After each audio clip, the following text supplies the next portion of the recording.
but also there's one point of that movie I didn't get. And I don't know if that was just because it was the also the Chris Langford school of cinema. Uh-oh. Is the opening scene where they're bringing the brother to the castle, right?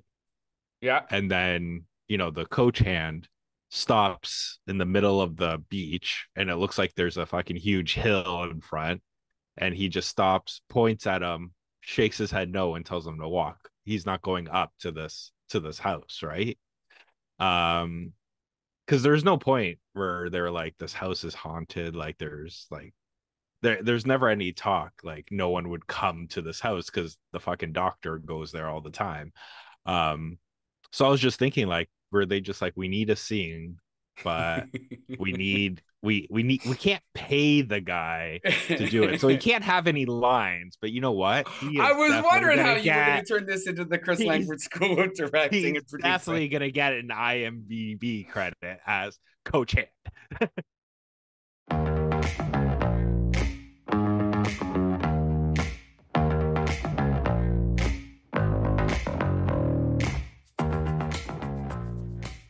It's Corman's world. We're all just living in it.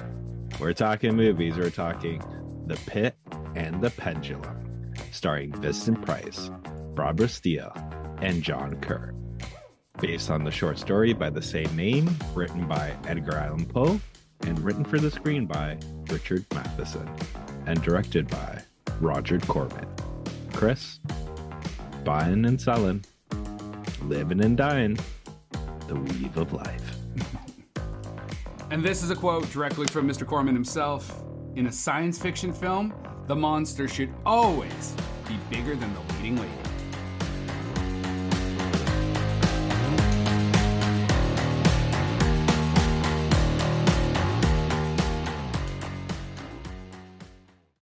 Hey, everybody, and welcome to this week's episode of How'd You Like That Movie? We're going to be talking about Roger Corman's The Pit and the Pendulum from 1961. Unfortunately, Mr. Corman, great filmmaker, passed away May 9th, 2024. He was 98. You know what they do say, the good die young. Anyway, Scott, let's talk about this flick, man. All right, so you want to do the movie first, not just his like him in general? I figured you I were gonna go mean, him general. I think we can kind of just go back and forth. Okay, I think all let's be right. honest, like anybody who knows anything about Roger Corman knows that like you can like he's got like 121 films minimum, right? Like we could not even do just a small episode on this guy. So to actually talk about his films and a film specifically, we're going to be going back and forth. And one thing I just want to get out in the open, I'm embarrassed that I didn't know more about Roger Corman until I started doing research for this show. Like I knew that he was like this B movie guy, and unfortunately, I almost had him like Ed Wood. Fuck that. We are going to talk about like basically there is not a new Hollywood or a big chunk of new Hollywood without Roger Corman. But yeah, Scott, we'll just go back and forth and do your thing, man. Yeah, like this movie, I enjoyed quite a bit. Like this is when he was doing his Poe era, I guess you would say that, where he was adapting some Poe stories. Yeah, This like the one, House of Usher, the Raven, Tales of Terror, et cetera, et cetera. yeah, like this one I enjoy a little bit because it's not like the short story itself, but also it was written by famed author Richard Matheson, who I would say one of his most famous stories is I Am Legend, Hold up. Wait a minute. Yeah, which which has been made what 3 times into a film. well, it's funny too because like I think 2 years, 3 years after this one, he the first adaptation, Last Man on Earth, with Vincent Price starring, which Richard Matheson also wrote under a pseudonym, was produced. So And then it's gotta be only a couple years after that that you get the famous Charlton Heston Omega Man, which is the most, I think, outside of like the Will Smith I Am Legend, I think it's the most known version of this, of that film. Yeah, Or that I would. story. Yeah, even though this is a Corman episode, but yeah, like I know it more of the Heston version of it, like the Heston adaptation. But Last Man on Earth is the one that's the closest to the actual written, like the novel. And if you like, you know, zombies, I would say that The Last Man on Earth is kind of like one of the genesises of zombies as a major character. I don't know. Would you agree with that? Well, no, because they're I know they're not vampires, actual zombies, but in the style of the zombie, again, like the first kind of manifestation of not quite an undead, but like a mass of like radical. They're not radicalized. They are turned. They're just not dead in The Last Man on Earth. What's with the get up? Oh, I do it to blend in. You know, zombies don't mess with other zombies. They're vampires, but we're just gonna get off of this.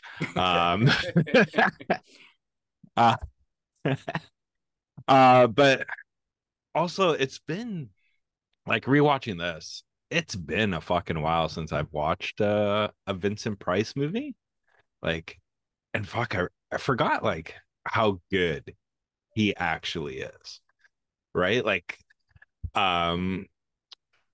the scene close to the beginning when he takes the brother of the Vincent Price's widow or wife who died, and he goes through Francis Bernard, played by John Kerr, that character. Yeah, so he's in the room, and then it's just like a fucking cornucopia of fucking emotions, where he goes from like sorrow to like full out breaking out in tears to terror because he hears a noise and he thinks it's his wife fucking returned from the dead. You know, and he's just like going through in that, I think it's only like a 3-minute scene. It's like every fucking emotion he goes through and portrays it like fucking like to the T, which I was like, fuck, he is good. And I really wish he hadn't passed and seen how good he would have been in Edward Scissorhands if he was able to continue.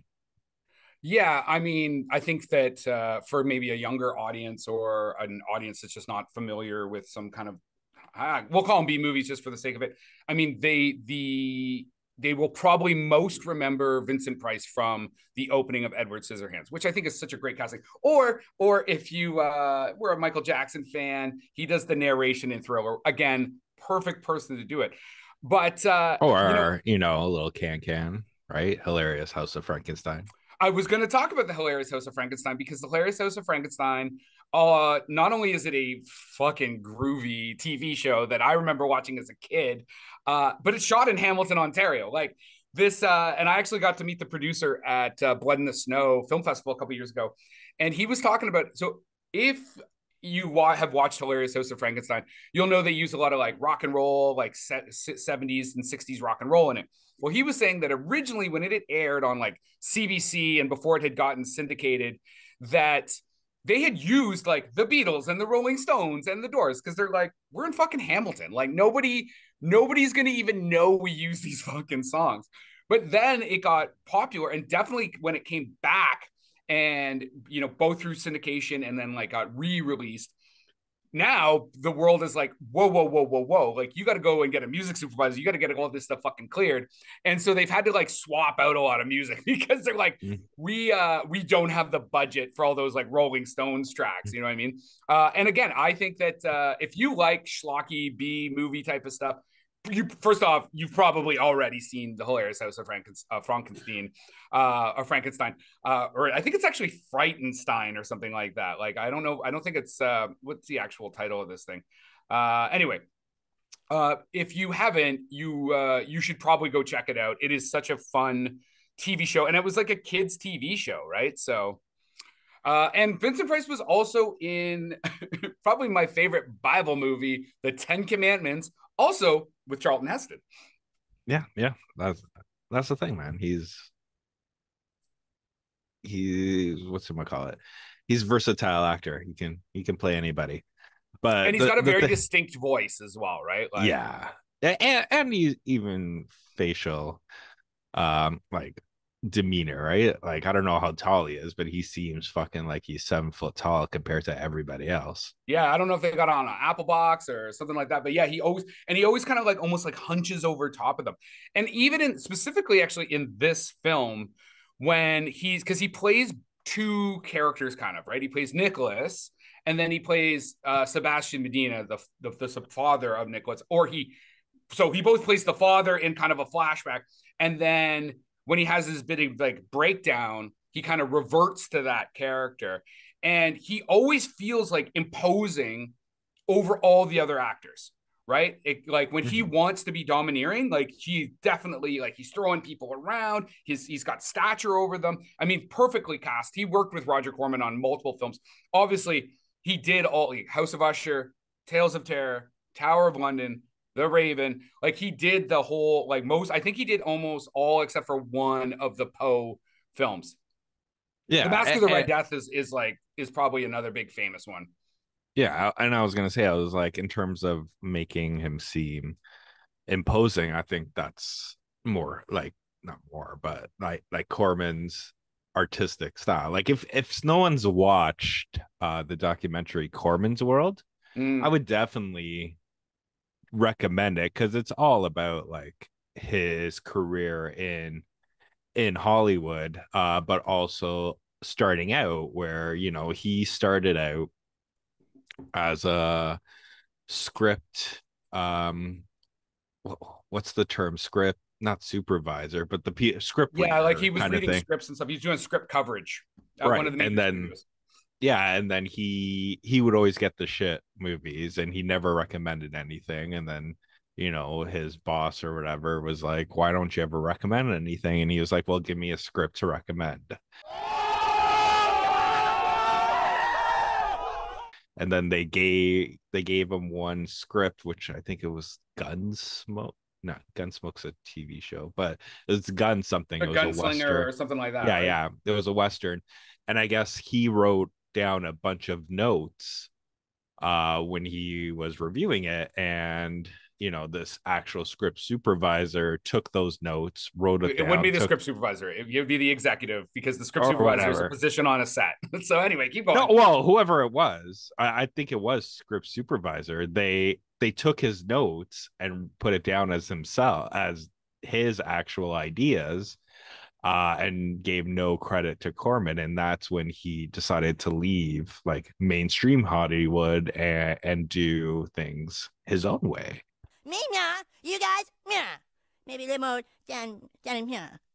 Screw you guys, I'm going home. Yeah, because he's like, if I'm going to do the work and not get any credit or any of the money, like, fuck this, I'm out of here, right? So, Yeah.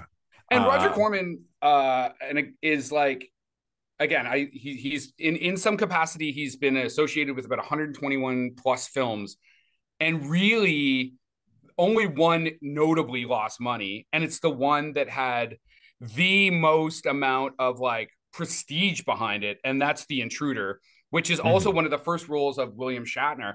But like Roger Corman always made money. He thought the studio system was super wasteful, that they didn't just like put the money, make the movie and move on. Like they wasted money on a constant basis.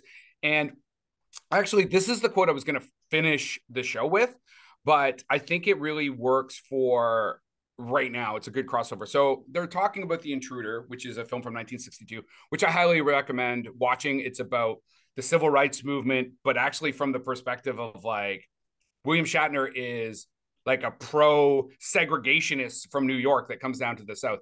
I mean, it would be a good pairing with say like Mississippi Burning or something like that. I think that'd be a great, double feature.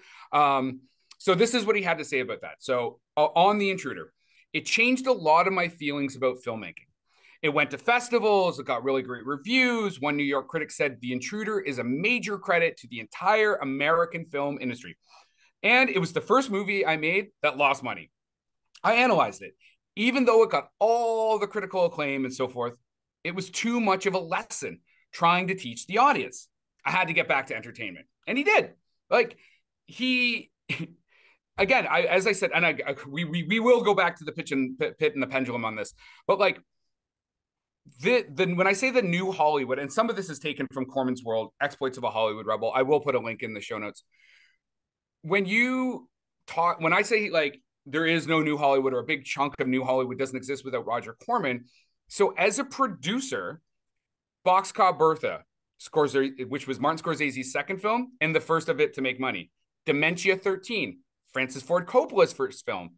Target, Peter Bogdanovich's first film. Caged Heat, Jonathan Demme's first film. And if you don't know Jonathan Demme's name like off by heart, if you've ever seen a little movie called The Silence of the Lambs, which is like one of my favorite films, I think it's actually a perfectly made film.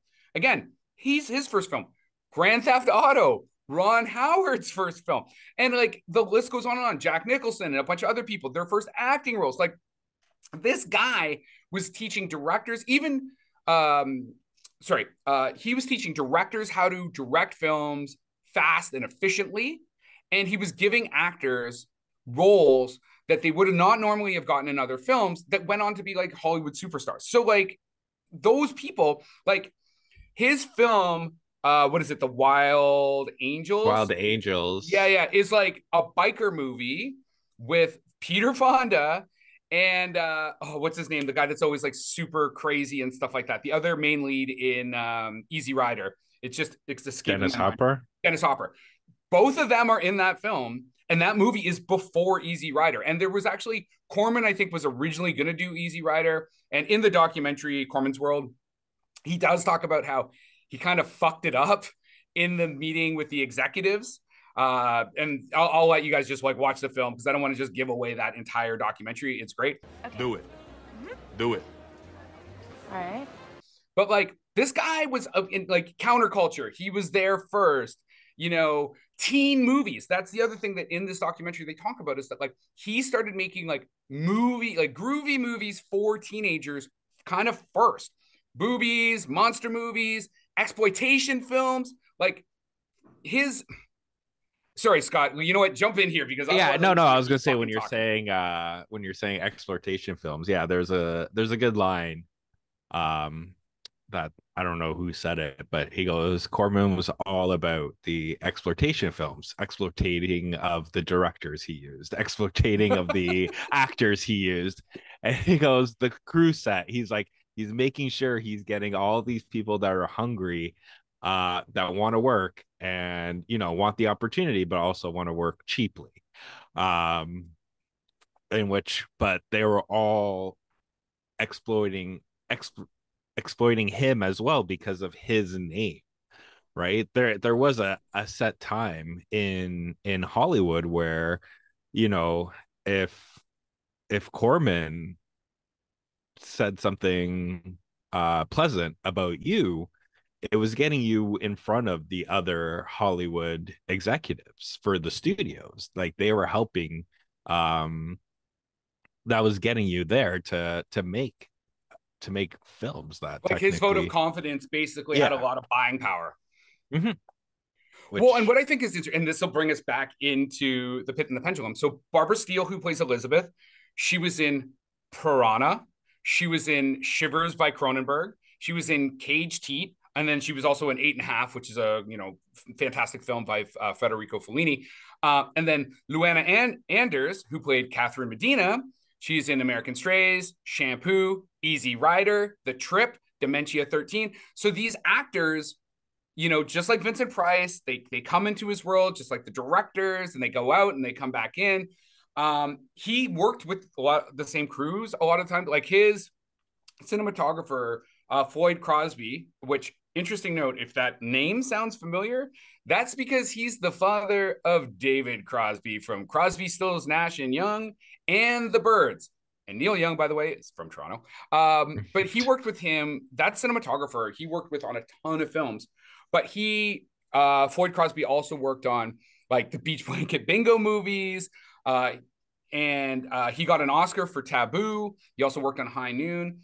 And the aesthetic of this film. Okay, so back to the Pit and the Pendulum. It is almost psychedelic. Would you not agree? there is some really crazy cinematography going on. Like well, even from the beginning, the title sequence, right, where it's like the paint on top of paint on top of paint, just like running down, making it almost look like it's blood, right? um but also there's one point of that movie I didn't get. And I don't know if that was just because, you know, it was the Chris Langford school of cinema. Is the opening scene where they're bringing the brother to the castle, right? Yeah. And then, you know, the coach hand stops in the middle of the beach, and it looks like there's a fucking huge hill in front, and he just stops, points at him, shakes his head no, and tells him to walk. He's not going up to this house, right? Because there's no point where they're like, this house is haunted, like there's never any talk like no one would come to this house because the fucking doctor goes there all the time.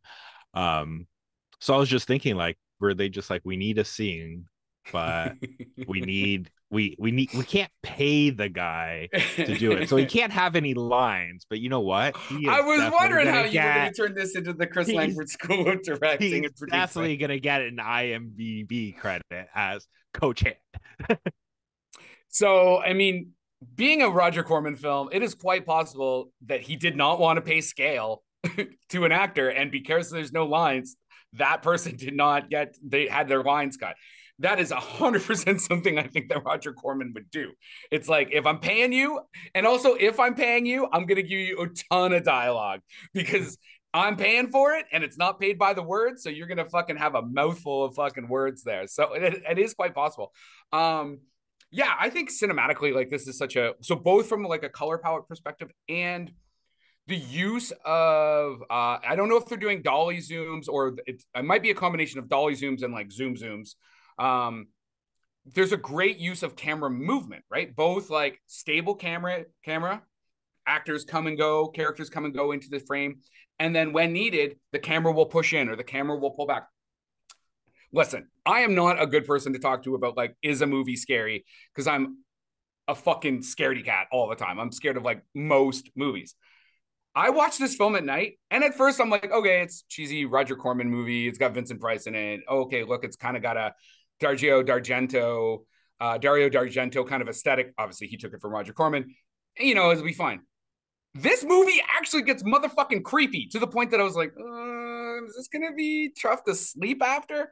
And I don't want to give away the ending again, because even though this film's from 1961, I do highly recommend you watch it if you're into horror, if you're into like kind of cool, interesting films. I found it genuinely creepy and scary though. What about you? Like it was fine. Like I didn't find it scarier.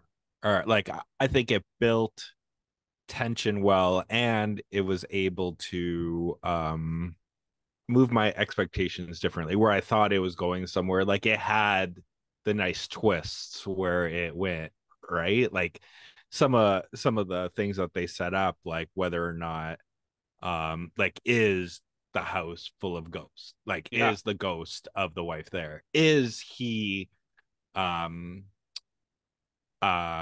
doing all these things without even knowing it in his sleep, right? Because he's guilt ridden. Like the way they set it up, where, you know, it keeps you guessing until it's revealed what is actually happening. I think it is a masterclass in terms of doing it. Like, did I find it scary? Not really. The other thing that I thought was weird, like I watched this on Tubi. I don't know if you did as well. I rented mine on Amazon. Oh, okay. So I watched it on Tubi. And it was, don't worry, he's worth like $200 million, and he passed away, so you don't need to give him any more money. He gets money off Tubi. Like, yeah, but he doesn't get as much as he probably gets from Amazon. How not? There's advertising money involved. Oh, that's true. That's true. Touche. I'll give you that one. He probably gets more off Tubi than he does the fucking $3.99 you did to rent. But what I was saying is, yeah, it was rated TV mature, and I'm like, I don't know how this is mature. Like it's like back in the day, I'm like, there wasn't much blood and there wasn't much gore, I'm like, I don't know where And this yeah, there's no mature is boobies coming. or anything in this as well, right? So Yeah, I'm like, I don't know where the mature is coming from on this one. And I'm like, this is a straight, solid PG movie. I don't know. It's I found it a bit scary. And you're absolutely correct. Great building of tension. And like keeping you kind of off kilter. It was like, is it this? Is it that? And there's some really good twists in this film.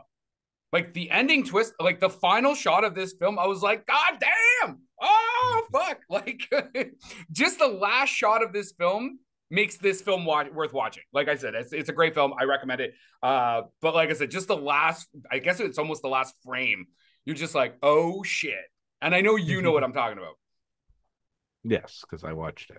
Yeah. Okay. Thanks, man. Okay. But well, you said no spoilers from a movie that's like fucking older than me. But sure. Well, because yeah. I mean, I would hope that maybe some of our listeners and people checking us out on YouTube, don't forget to hit like and subscribe. Maybe they haven't seen this film or they haven't seen it in a while, right? So I don't want to like kind of wreck that possible enjoyment for them. It's in my sweet spot for a film too, as far as like genre. 80 minutes, it's good. That's a good amount of time for a movie, man. Yeah, I hear you. It's definitely up your wall. Now, the other thing, like I know we're talking about this one, but do you have something like Corman that he's done that you like super enjoy? Because in reality, he has just in producing credits, he has 491 producing credits on IMDb. So I actually just watched the St. Valentine's Day Massacre, which if you like old gangster films, again, also highly recommend that movie. Again, Now, I'm did not. he direct or He directed St. Day. He Okay. directed it. So, but again, I'm not. I wasn't as aware of Roger Corman. I mean, I had seen The Wild Angels, and I think The Wild Angels is a very cool, and what you call it, grindhouse fucking motorcycle movie. Like again, I think if you're gonna watch, like if you're gonna go and watch a bunch of motorcycle movies, The Wild Angels has to be on that list. You can eat like if you watch that movie, you get to watch Peter but Bogdanovich. I can never say it's Bogdanovich, I think. Yeah, but get his ass kicked by Hell's Angels because he's in the last scene. And he's also the guy that sells the coke or whatever, or buys the coke. He buys the coke in the beginning of Easy Rider or the heroin or whatever they're trafficking, right? So, do you have a favorite Roger Corman film or what? Yeah, I'd say Wild Angels is my favorite out of the big ones. Like in terms of directing, like I know it's gonna sound stupid, but like I like The Terror because it makes no sense whatsoever, and it just seems like it is like, especially after watching the Corman's World, like the movie was shot in 2 days, and fuck it. Is that the one where they had like access to the sets and they're just like, just making random shit?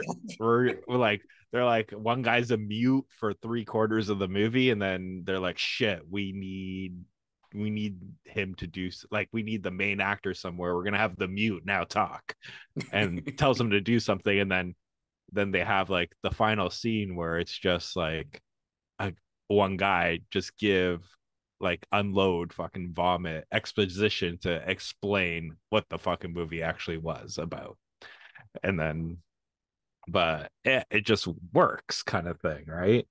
What else did he do that I kind of liked? The other one was, I think, his last movie that he directed, because it was so Frankenstein Unbound, because that's like fucking John Hurt in the future, and then he gets transported to the past, and he's like fucking Frankenstein's, like Victor Frankenstein kind of thing. Yeah. And then he directed Death Race, or no? I thought he Death Race, or he produced it. Death Race, isn't it? Death Race 2024 or something like that. Yeah, I think he produced it. I think he only produced it. But Little Shop of Horrors was pretty good. And then and what I like about the Little Shop of Horrors is it's not the musical version. You know what I mean? It's like it's like a film version. There's no fucking stupid singing in it. I'm not a big fan of the musical Little Shop of Horror, but I do like that. But I think he produced or wrote it. The musical one with Moranis. Oh, maybe he might have been an executive producer on that. Yeah, I think he was, and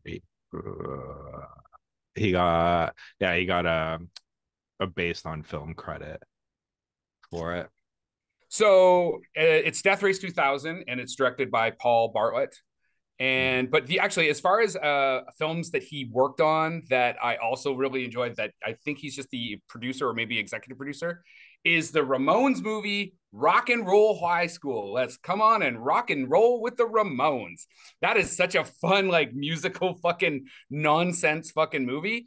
And I remember I've watched it multiple times. I think it's such a fun, campy flick. You know what I mean? Yeah, I like that one too. It's with the girl from Halloween. Oh, that's right. I was wondering where I recommend, and she's kind of playing like almost like a Sandra D. Well, not Sandra D. Care, but she's playing like the female lead or whatever. Fuck yeah, I was wondering where I recognized her from. Yeah, and you can't fucking go without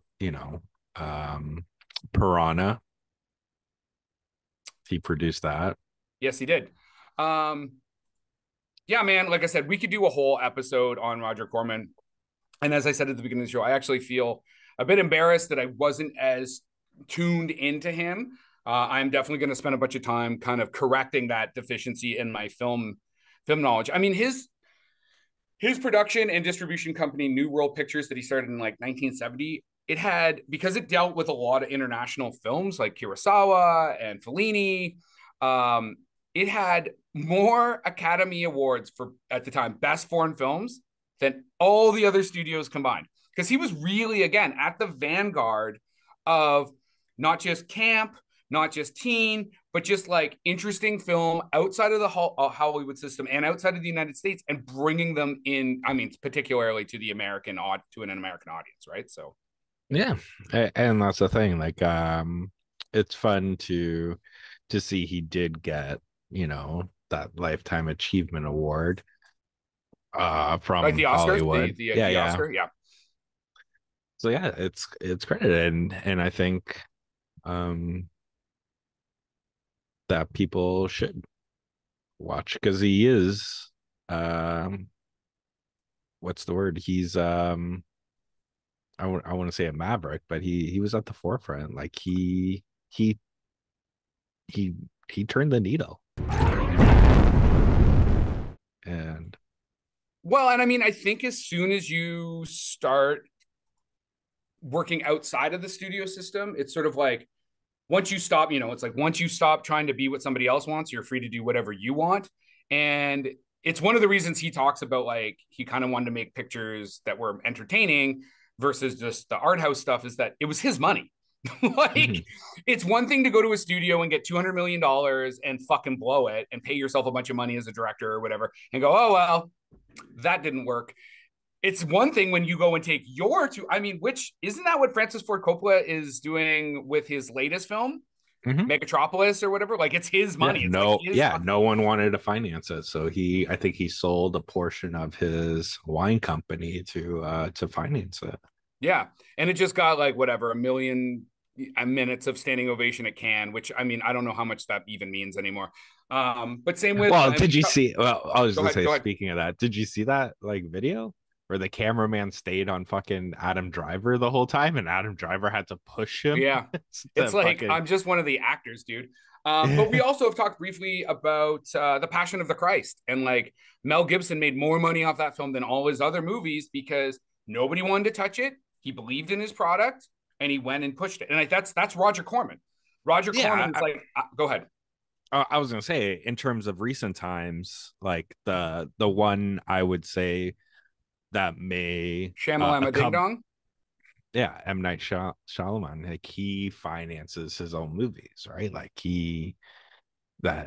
all the profit or not profit, whatever, that's him. That's on him. Like he made sure he made his bang for his buck with Sixth Sense, and he's made sure now that his shit's always taken care of, and I'm pretty sure they all make money. Right? I was just gonna say, I mean, I think we did a quick review, and the last time I checked, was like most of them for sure like Corman. Like most of them have made money and significant money. And same with Roger Corman. Like when I say like a rough Google search, he's worth $200 million.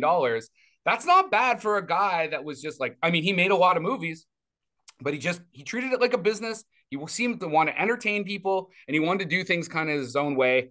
And yeah, it all worked out for him. Like he had a long career, you know, man, motherfucker was like, he outlived a lot of the directors and stuff that he gave the first start to. Like he was 98 years old, man. That's fucking old. Shut up. But yeah, I will say this, like in terms of what he brought to Hollywood, the thing that I'm kind of surprised about is that, you know, his budgeting was never brought on, like never became the norm. Like I think the only real studio that kind of is in the Corman learning tree is fucking Blumhouse, where maybe A24 as well.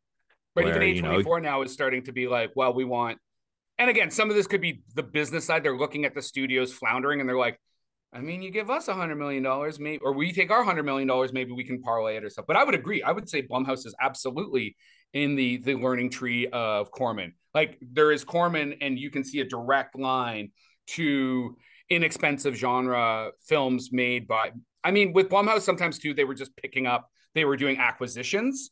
They weren't actually creating the films all the time, but absolutely, there's a direct connection between those two.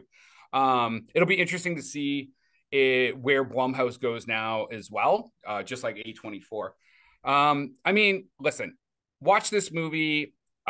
You could watch it as a series in like the kind of the Edgar Allan Poe stuff. You could do a Corman night. You can, like I said, you could go with Mississippi Burning, and you can do The Intruder.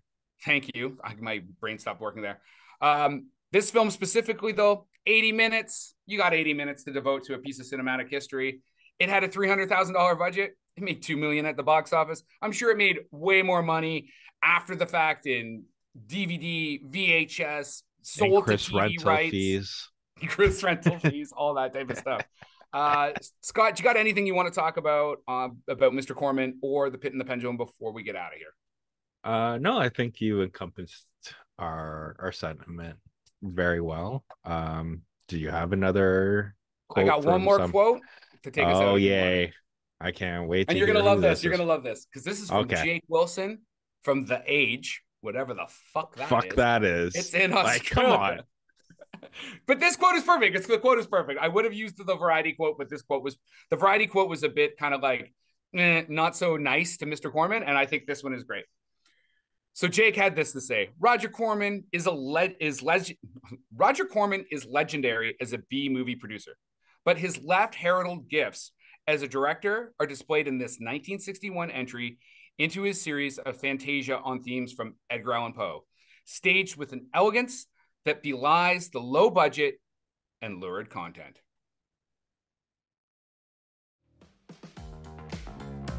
And that is our wrap for the day. Please like and subscribe to this podcast. Tell your friends. If you want to get a hold of us, reach us at the www.howdyoulikethatmovie.com.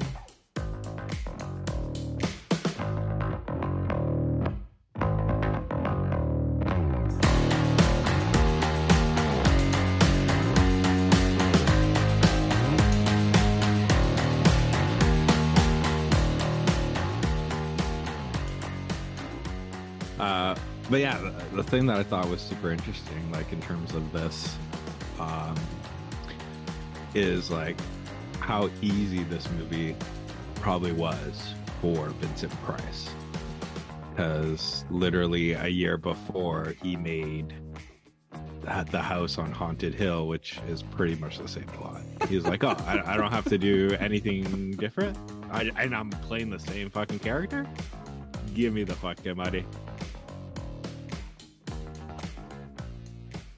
Production by Rod Shaver, Vader Monkey Productions.